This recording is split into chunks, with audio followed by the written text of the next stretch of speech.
अच्छा जी, थर्ड और लास्ट एप्लीकेशन हमारे पास जो गॉसेस लॉ की है, this is the electric field intensity due to two oppositely charged plates. अब क्या हम कंसिडर कर रहे हैं कि हमारे पास दो प्लेट्स हैं, ए और बी। ए प्लेट जो है वो पॉजिटिवली चार्ज्ड है, बी प्लेट जो है वो नेगेटिवली चार्ज्ड है, और इन दोनों प्लेट्स के दरमियान में इलेक्ट्रिक फील्ड इंटेंसिटी कैसी है, ये हमने मालूम करना है।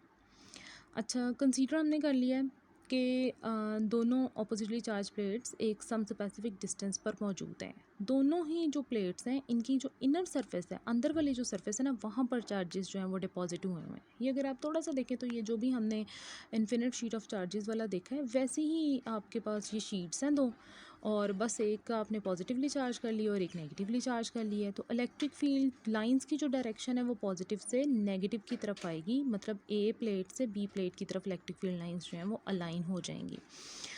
अब इस केस में अगेन पहला स्टेप हमारा क्या है कि हम गॉसियन सरफेस बनाएंगे। तो हमने जो गॉसियन सरफेस बनाई है, it is now in the form of a box. ये बॉक्स जो है इमेजिनरी, ये ब्लैक कलर का इसमें आपको नज़र आ रहा है, जिसका हमने नाम दिया हुआ है ABCD। एक सरफेस इसकी A है, एक B है, एक C है और एक D है, और हर सरफेस पे जो एरिया वेक्टर्स हैं वो A1 A2 A3 और A4 हैं। तो हमारे पास एक सरफेस AB है, एक BC है, एक CD है, एक DA है। AB को हमने A का नाम दिया, एरिया वेक्टर A1 है। BC को हमने B का नाम दिया, एरिया वेक्टर A2 है। CD को हमने C का नाम दिया, एरिया वेक्टर A3 है। DA को हमने D का नाम दिया और एरिया वेक्टर A4 है। हमें ये नज़र आ रहा है कि जो अपर सरफेस है C, या टॉप सरफेस जो है, जिसको हमने DA या C का नाम दिया हुआ है, ये A प्लेट में से गुजर रही है, मतलब inside the positive charge plate में ये मौजूद है, इसमें से ये गुजर रही है। और जो बॉटम है वो दोनों प्लेट्स के दरमियान में है। अच्छा जी, अब हमने नेक्स्ट स्टेप क्या है, हमने फ्लक्स मालूम करना है सब सरफेसेस के अराउंड, और फिर पूरा फ्लक्स हमने इस गॉसियन सरफेस के थ्रू जितना भी है उसको मालूम करना है। तो वो हमारे पास 5 1 5 2 5 3 5 4 चार फ्लक्स की वैल्यूज़ आएंगी। एक AB में से आएगी, एक BC में से आएगी, एक CD में से आएगी और एक DA में से आएगी। AB में जो फ्लक्स है दैट इज़ E.A1। आप ये देखें कि ये है आपका AB, इसमें से इलेक्ट्रिक फील्ड इंटेंसिटी की डायरेक्शन भी डाउनवर्ड है और आपके पास A1 की डायरेक्शन भी डाउनवर्ड है। तो थीटा एंगल बन गया 0, तो यहाँ पर फ्लक्स AB के थ्रू हो गया EA। BC में से देखें तो आपके पास A2 की डायरेक्शन और E के दरमियान बन रहा है 90 डिग्रीज़ का एंगल। जब 90 डिग्रीज़ का एंगल बनता है तो थीटा की value 90, cos 90 is equal to 0। CD automatically ही जो है वो अपर प्लेट में से गुजर रहा है, और यहाँ पर क्योंकि ये चार्ज प्लेट के अंदर से गुजर रहा है तो इलेक्ट्रिक फील्ड इंटेंसिटी की जो वैल्यू है वो ज़ीरो आ जाएगी। अच्छा जी, क्योंकि E3 जो है वो CD सरफेस में मौजूद है और सरफेस के अंदर जो इलेक्ट्रिक फील्ड इंटेंसिटी है वो ज़ीरो हो जाएगी ना, इसकी गॉसियन सरफेस की ये जो पोर्शन इसके अंदर से गुजर है। अब जो DA जो इसका फेस है, ये DA जो आपके पास साइड है, वहाँ पर भी इलेक्ट्रिक फील्ड इंटेंसिटी के साथ जो इसका एंगल है वो 90 डिग्री का मल्टीपल ही है। आप 270 डिग्रीज इसको कह लें तो तकरीबन 90 का मल्टीपल बनता है, जो कि फिर cos 270 या cos 90 ज़ीरो ही होता है। तो हमारे पास जो फ्लक्स AB के थ्रू है वो EA1 आ गया, BC के थ्रू 0 आ गया, CD में भी 0 आ गया due to the electric field intensity की वजह से, और DA में से भी 0 आ गया। अब टोटल फ्लक्स जो है गॉसियन सरफेस का वो इन सारी फ्लक्सेस को ऐड करके आएगा, that is 5AB plus 5BC plus 5CD plus 5DA, और A1 को हमने A के ही इक्वल ले लिया है, तो हमारे पास 5E will be equal to EA। तो flux is equal to through this Gaussian surface EA के बराबर आ गया।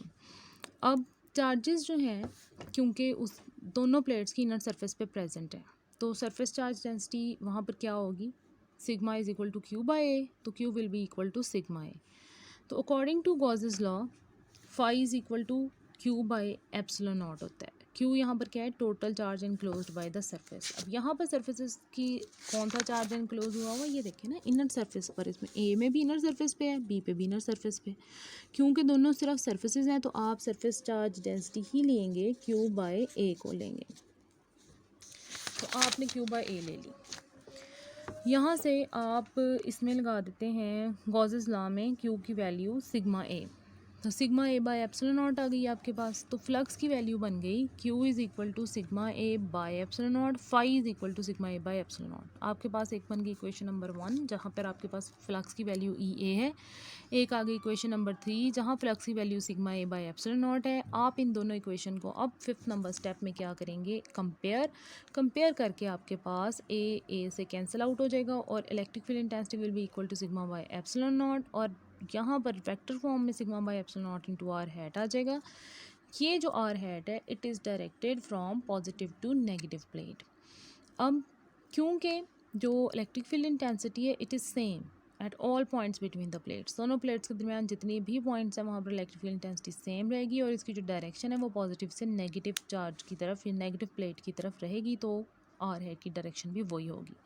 तो हम ये कंक्लूड कर सकते हैं कि इलेक्ट्रिक फील्ड इंटेंसिटी यहाँ पर आप देखें due to the two oppositely charge sigma by epsilon naught है।